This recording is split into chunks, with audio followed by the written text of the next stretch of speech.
Hello, everybody. Scott Golden here with Pro Wrestling Logic, and we've got this week's Impact Report for the 19th of May, 2020.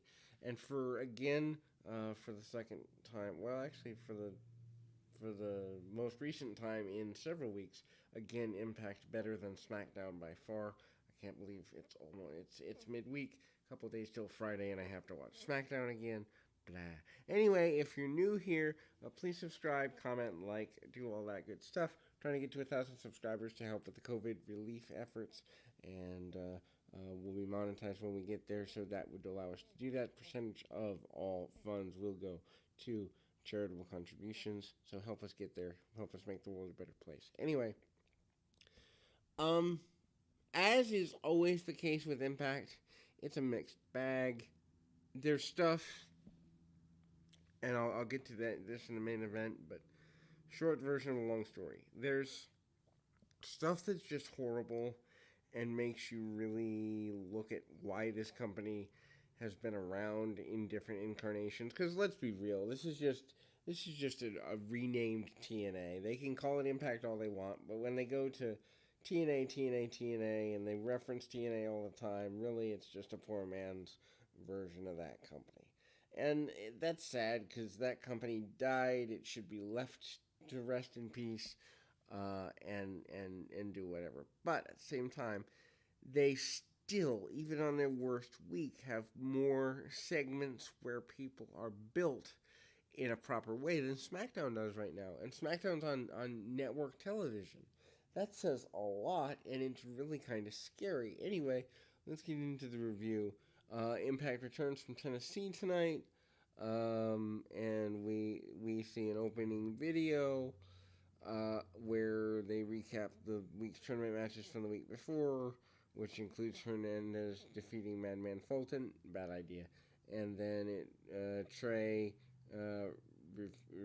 defeating Rohat Raju, okay idea, and then we get a recap of Elgin attacking Shamrock, bad idea, and then Moose versus Suicide, which is a rematch this week. Again, bad idea. So really, the the review video doesn't make me all that excited to see things. However, the first match does. Ace Austin, who to me is the best talent that Impact has, against Rhino in the World Championship #1 contenders first round match.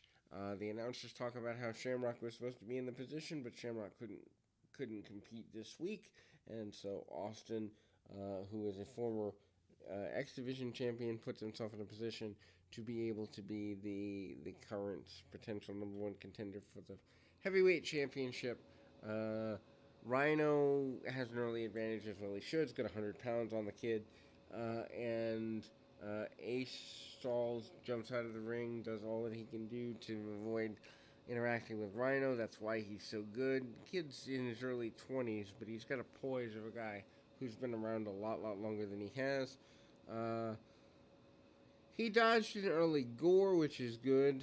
The fact that they bring up that Rhino is a former ECW champion just makes me feel really old, considering ECW died just over 20 years ago. Um, I can't believe 20 years went by that quickly. Anyway, Rhino chases Ace on the floor, and then we see a suplex, and Ace goes for a chair. Referee was there, and Rhino is stopped with the chair. Actually, Rhino's the one that introduces the chair. My mistake. Distraction allows Ace to recover, catch his breath. Rhino gets caught with a couple of kicks, including a headstand kick, and then he rams him into the ring post. Rhino gets back in just in time. Ace is ready to attack him and does so quickly. Rhino has a few comebacks, but nothing really takes off for him. Ace cuts him off and regains control really quickly. Rhino manages to connect with a clothesline, and they do a double down, and then Ace hits a Ace gets hit rather with a mini gore, but Ace is still able to bounce back. He hits a jumping leg lariat for a near fall, and then Ace goes to the top rope. Rhino stops him, and we see a superplex for a near fall. Ace grabs the chair, but the referee distracts him. Rhino takes the chair back, but the referee blocks that too. Ace hits Rhino with a stick from the outside, and he hits the fold, which is his finish for the win. Good win for Ace Austin. I mean, he beat a former world champion, as they mentioned earlier. Ace Austin, to me, Austin versus Blanchard could be as close to a money feud as Impact has right now. I know that's not where they're going. They're most likely going to Michael Elgin, which, if that's where they go, please run me over with a large vehicle. Elgin, I'll get to why at the end of the program, but Elgin, I don't like. I will not like. I don't care how much you force me.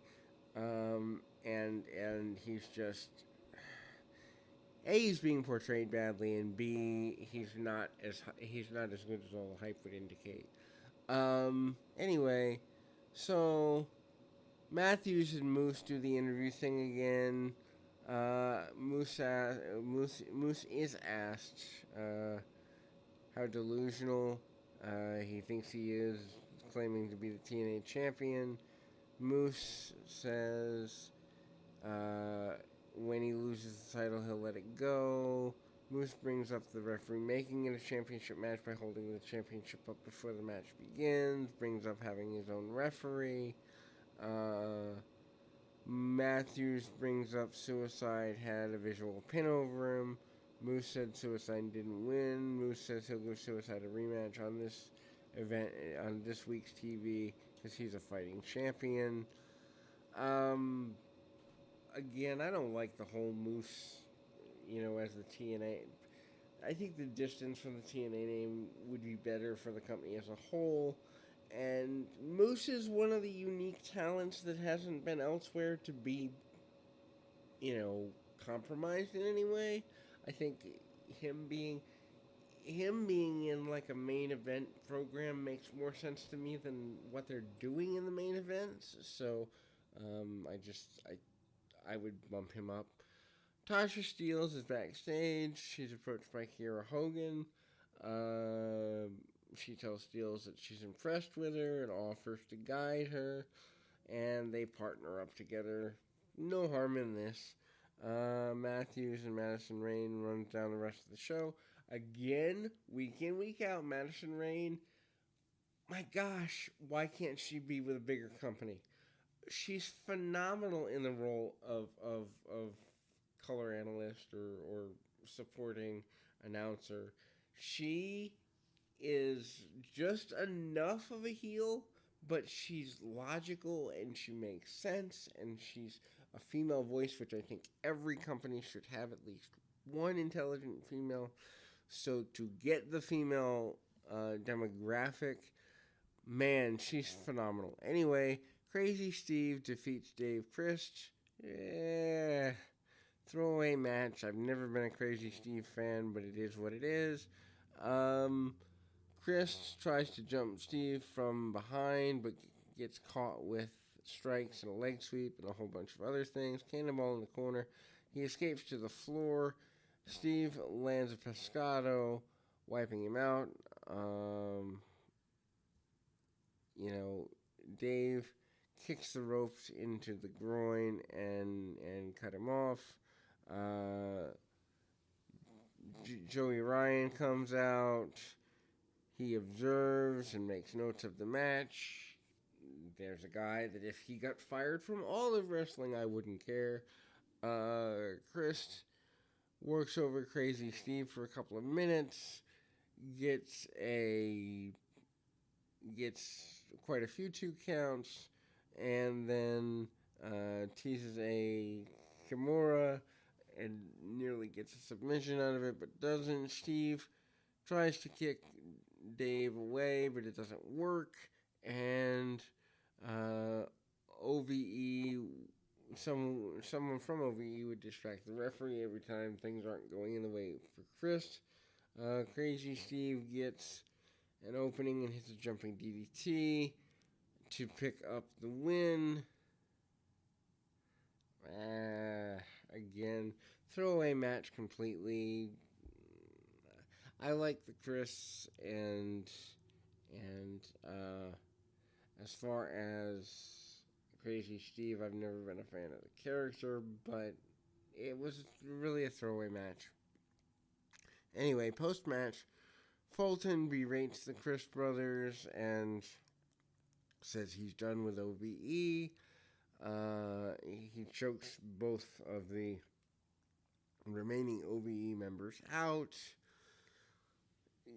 This is good. Fulton needs to go on his own anyway. If they rebuild the OVE name, that's fine. If they do away with it and just go to the Chris brothers, that's fine too. Doesn't really matter either way. Rosemary was talking to Mr. Mundo, and then Johnny Bravo approaches. Rosemary hits on Bravo, but Bravo isn't having any of it. Falaba and TJP versus Triple XL, which is AC Romero and Larry D. Again, another match where it's like, Ba and AC start the match in a class of big guys. Neither guy gets the better of a lockup, and then they go to body blocks, shoulder tackles. TJP and Larry tag in, and then obviously Larry's got the power advantage, and TJP has the stylistic and speed advantage. But that isn't enough in the early stages of this.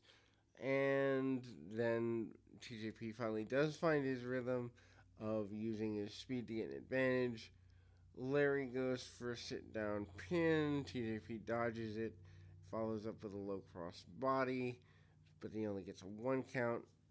I wonder where a 1 count concept is coming from in wrestling right now. TJP and Falaba works over Larry D with quick tags. Good to see a tag team actually using tag rules to their advantage. AC Romero hits a blind tag and saves him. His partner, that is. We go to commercial. We come back, and TJP is cut off from his corner. Double running splash by the big man. Larry D works over TJP for a near fall, and then hits a huge spine buster. TJP hits a jumping DDT, and he gets a tag to his partner. Falaba comes in the ring and goes and straight after AC Romero, shoulder tackle, and then sends him to the floor.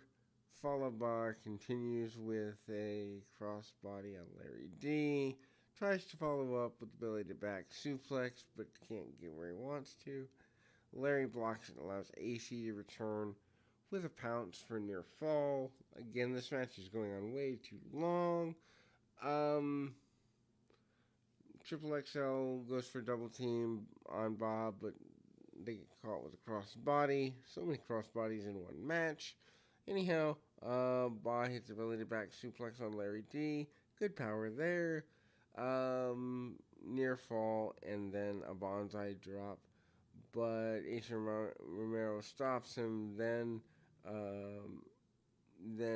dropped TJP with body slam. Larry D goes to the top rope, but Fala ends up stopping him, and then hits a Samoan drop, followed by a splash for the win. It's a decent enough tag match, but again, skippable. Self-proclaimed TNA champion Moose versus Suicide, this time again to retain the title. we kind of already talked about this a little bit, but suffice to say, match starts with suicide dodging, and suicide hits a Rana, but Moose recovers and blocks suicide's attack. Suicide fakes Moose out, sends him to the floor, hits a Pescado. Moose catches him, but he manages to use the ring post to his advantage, thus cutting things off. Back in the ring, Suicide hits a springboard and then hits an octopus stretch hold. Gets a near fall with that. Suicide hits a low drop kick, and Moose is sent to the floor again. And Moose catches him and swings him into the guardrail on the outside. In the ring, Moose works over his opponent and, chokes and strikes in really basic moves, power moves. Moose is somehow distracted by the referee, although we don't know why. Tosses Suicide around for quite a while before he starts talking trash to Suicide, and then provided a comeback for Suicide, and ultimately things are going in the direction of Moose. Several clotheslines. Moose gets spun around. Suicide dodges Moose and rushes and hits a couple of running drop kicks, rolling fireman's carry, and the like, and a lionsault for near fall. Moose comes back and rams Suicide into the corner, followed by several stomps. Continuing on offense, we see Suicide hits a code breaker and a super kick, and then lands several more super kicks. Finally, goes to the top rope for cross body. Moose rolls through and over, gets the pinfall, and then Michael Elgin up next, cutting a promo. He talks trash about everybody waiting for their opportunity and everybody wanting participation trophies. He puts in the work. He talks about being hated for being one of the best, and he says everyone will appreciate his greatness sooner or later, whether they like it or not. Then we go to Chris Bay. He approaches Swinger and told him that if he can't win, he may as well take Mac out and consider it a bonus X Division match. Swinger, who, for the record, is better than Willie Mack, and I would have rather seen him with the X Division Championship because at least it would have had some color to it, and I guess I would say some influence. And when I say color, it is not in any way intended to be a racial joke. I mean color as in pizzazz, because Johnny Swinger certainly has pizzazz, and that would have been good for the X Division. But anyway, Swinger jumps, starts the match, uses chokes and basic moves, uses strikes and clotheslines and some dirty tricks along the way. Mac eventually gets the body slam and a leg drop. Mac hits a running splash and then hits a Samoan drop before Swinger blocks things and hits a swinging neckbreaker for a near fall. Swinger thinks he's won, grabs the title, hasn't won. Mac recovers, hits a Samoan drop and a moonsault combo for the win. After the match, Chris Bray comes out and they beat down Willie Mack. Line of the not night goes to Josh Matthews, talking about how Willie Mack has so many friends in the back, but yet none of them come and help.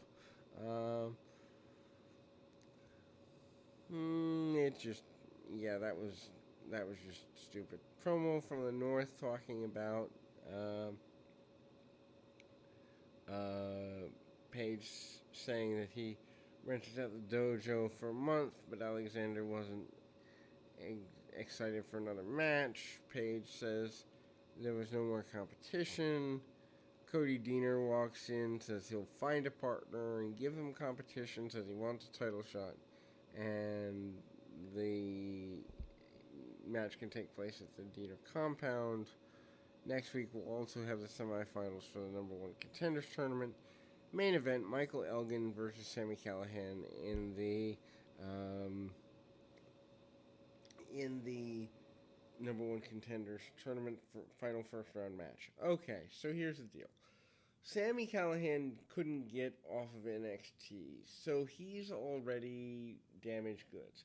And then you got Michael Elgin, who, for the most part, is unwanted by New Japan anymore and has to settle for Impact and being a main guy on a brand that few people care about because the other brands, mainly AEW and WWE, don't want him. New Japan got rid of him, and now he's got fewer and fewer options. The simple fact is, being the biggest fish in a small pond doesn't mean you're good, it just means you've burnt your bridges. I'm so tired of hearing Elgin, even in promos, talk about how he's one of the best. It's kind of like, well, if you're the best pool player in some third-ranked pool hall outside Philadelphia, you're nothing. Where if you're the best pool player in professional billiards, you're something. It's ridiculous. Anyway, match is really basic. Main event was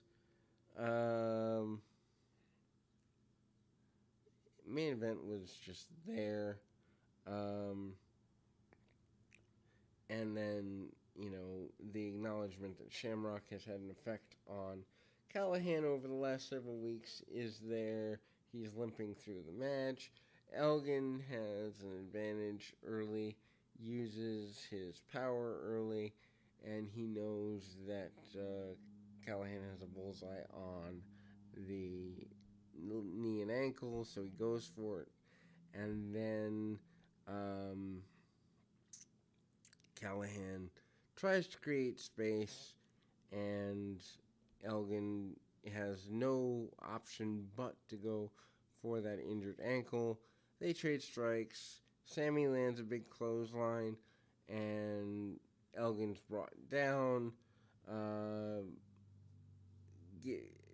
Callihan hits a suplex, gets a near fall, goes for another, but Elgin reverses into a knee breaker, and then a couple of running clotheslines.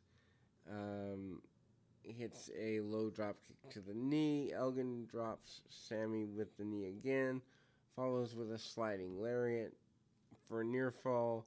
Elgin then transitions into a single leg Boston Crab, hoping that once again Sami would pass out. However, it's not to be. Callihan manages to make it to the ropes, and then we go to Elgin goes for a buckle bomb. Sami hits a knee, and his knee actually buckles instead of being able to hit it effectively.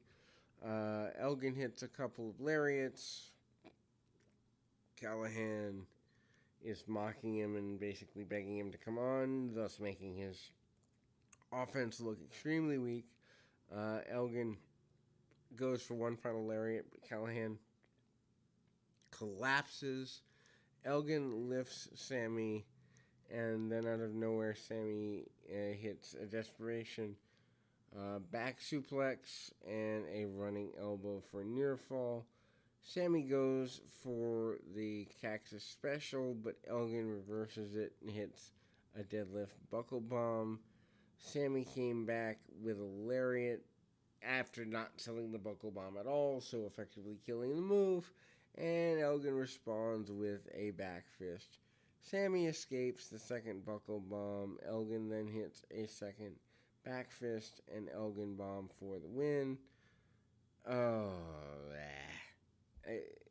Lots of people think, from what I've read on social media and such, lots of people think this is good. This is just two guys having an indie match on a television network. It's not that great. Not worth going out of your way to see. Um, it wasn't bad. As a show, it's better.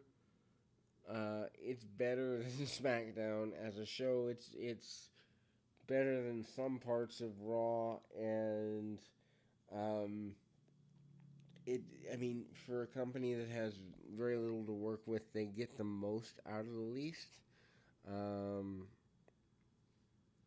in any event, definitely worth checking out if you have a choice between that and SmackDown, or if you like the Impact products. They are continuing to roll in a positive direction. In any event, I encourage you to check out the rest of the content here on the channel. Also, keep your feet on the ground, your mind in the moment. Till next time, everybody.